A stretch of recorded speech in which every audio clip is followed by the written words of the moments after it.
Bismillahirrahmanirrahim. Assalamualaikum warahmatullahi wabarakatuh. Saya Rini Siti Masito dari mahasiswi STIT Atapnya Ciparai. Saya semester 5. Saya akan mempresentasikan tugas yang saya buat dalam mata kuliah media pengajaran. Yaitu saya membuat sebuah media pembelajaran dengan medianya berupa papan panel dan juga roda putar. Untuk bahan dan alat-alat yang saya buat yaitu diantaranya seperti ini.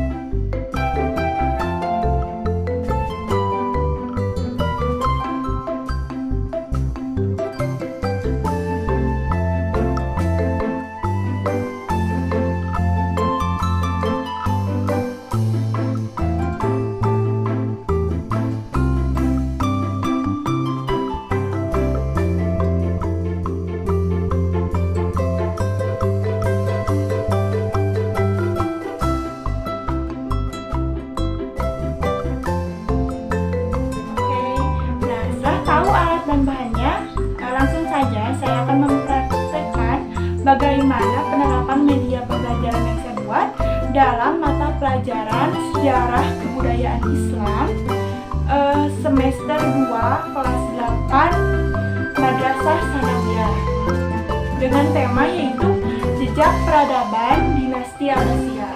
Terdapat 4 materi yang saya akan jelaskan. Yang pertama yaitu keruntuhan dinasti Umayyah, proses terbentuknya dinasti Abbasiyah, silsilah khalifah Bani Abbasiyah, dan juga para khalifah-khalifah besar dinasti Abbasiyah. Untuk itu, mari kita saksikan. Assalamualaikum warahmatullahi wabarakatuh. Waalaikumsalam warahmatullahi wabarakatuh. Di sini sekarang kita akan menjelaskan tema Sejarah Kebudayaan Islam, yaitu Jejak Peradaban Dinasti Abbasiyah. Ada 4 materi yang akan kita jelaskan kali ini. Yang pertama yaitu keruntuhan dinasti Umayyah, proses terbentuknya dinasti Abbasiyah, silsilah dinasti Abbasiyah, dan juga khalifah-khalifah besar dinasti Abbasiyah. Oke, kita langsung saja. Yang pertama yaitu keruntuhan dinasti Umayyah. Kita buka amplopnya. Lalu di dalamnya terdapat materi mengenai keruntuhan dinasti Umayyah. Nah, kita tempelkan di sini.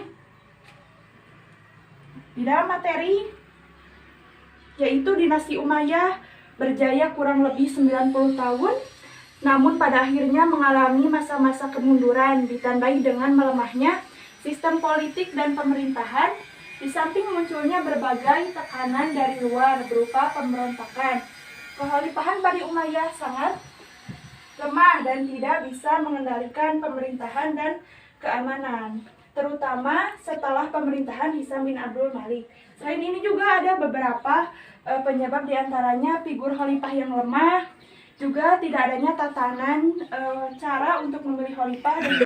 Selain itu juga yang melatar belakangi dinasti Umayyah mengalami keruntuhan yaitu figur khalifah yang lemah, sistem tatanan pemilihan khalifah yang tidak baik, dan juga ketidakpuasan masyarakat non-Arab terhadap pemerintahan dinasti Umayyah. Nah, yang kedua, proses terbentuknya dinasti Abbasiyah. Di dalam ini juga terdapat materinya dan juga beserta gambarnya, gambar dinasti Umayyah. Nah, boleh dibacakan langsung oleh Putri, silahkan. Keruntuhan dinasti Umayyah pada tahun 750 Masehi menjadi tonggak awal berdirinya dinasti Abbasiyah.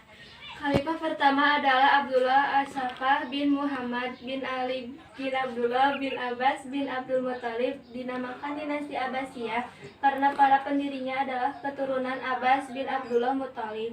pada paman Nabi Muhammad Shallallahu Alaihi Wasallam. Masa kekuasaan dinasti Abbasiyah berlangsung dalam rentang waktu yang panjang, yaitu tahun 1132 Hijriah atau 700 Masehi sampai dengan 656 Hijriah sampai 1258 Masehi. Baik, nah proses terbentuknya dinasti Abbasiyah. Dinasti Abbasiyah berdiri pada tahun 750 Masehi dengan keturunan khalifah pertamanya keturunan Bani Abbas, yaitu paman Nabi Muhammad SAW. Baik, sekarang maju ke materi yang ketiga, yaitu silsilah dinasti Abbasiyah. Dinasti Abbasiyah berdiri kurang lebih 5 abad setengah dengan khalifah pertamanya yaitu Abu Abbas As-Saffah dan yang terakhir Al-Mustasin. Baik, di sini saya hanya ada 12 khalifah saja karena terlalu banyak untuk 37 khalifah. Yang pertama ada khalifah Abu Abbas As-Saffah. Yang kedua ada khalifah Abu Ja'far Al-Mansur. Yang ketiga ada khalifah Al-Mahdi. Selanjutnya ada khalifah Musa Al-Hadi. Terus ada Harun Ar-Rasyid. Selanjutnya ada Al-Amin. Di sini juga tertera tahun pemerintahannya dari sekian sampai sekian dijelaskan juga. Terus ada Al-Makmun. Selanjutnya Al-Mutasir Billah. Lalu ada Al-Wasiq. Ya, terus ada Al-Mutawakkil. Oke, selanjutnya Al-Mu'tasim.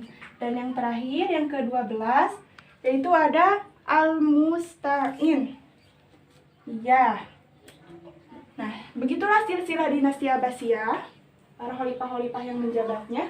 Nah, selanjutnya ke materi yang terakhir, khalifah-khalifah besar dinasti Abbasiyah. Nah, ada 3 khalifah besar yang memiliki kebijakan-kebijakan yang istimewa, yaitu yang pertama ada khalifah Abu Ja'far Al-Mansur. Nah, yang akan dibacakan oleh Ajeng.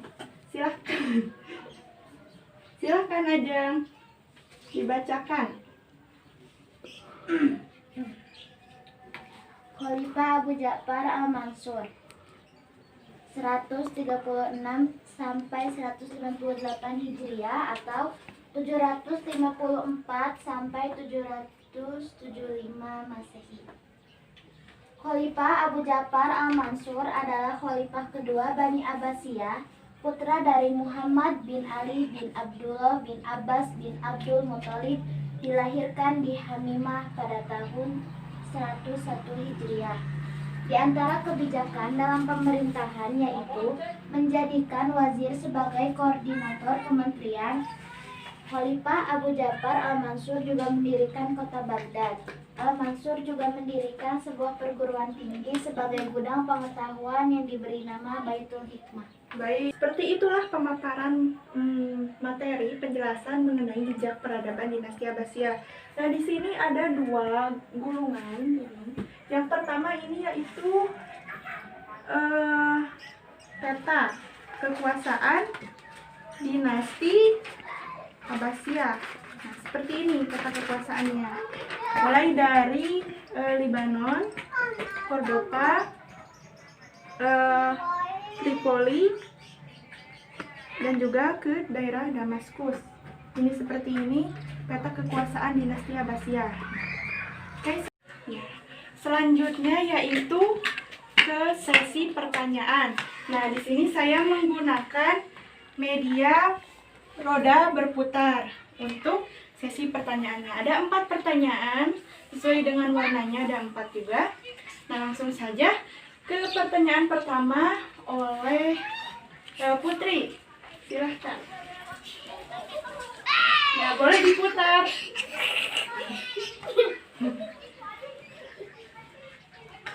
Warna oranye ya. Silahkan bacakan yang keras sama jawabannya. Sebutkan 3 khalifah dinasti Abbasiyah. Ya, Abdullah Al-Ma'mun, Harun Ar-Rasyid, ya satu lagi. Abu Bakar Al-Mansur. Iya, bagus. Tepuk tangan. Pertanyaan selanjutnya, Ajeng silahkan ke depan.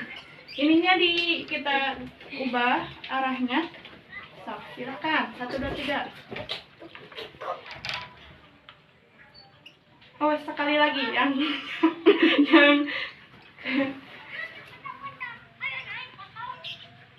hijau. Siap ya. Bacakan yang keras sama jawabannya.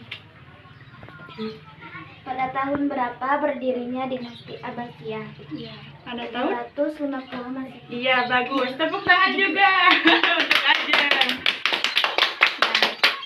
Nah, seperti itu media pembelajaran yang saya buat, papan planel dan juga roda pintar. Nah, untuk itu dicukupkan sekian. Mohon maaf apabila banyak kekurangan dari saya. Terima kasih. Wassalamualaikum warahmatullahi wabarakatuh.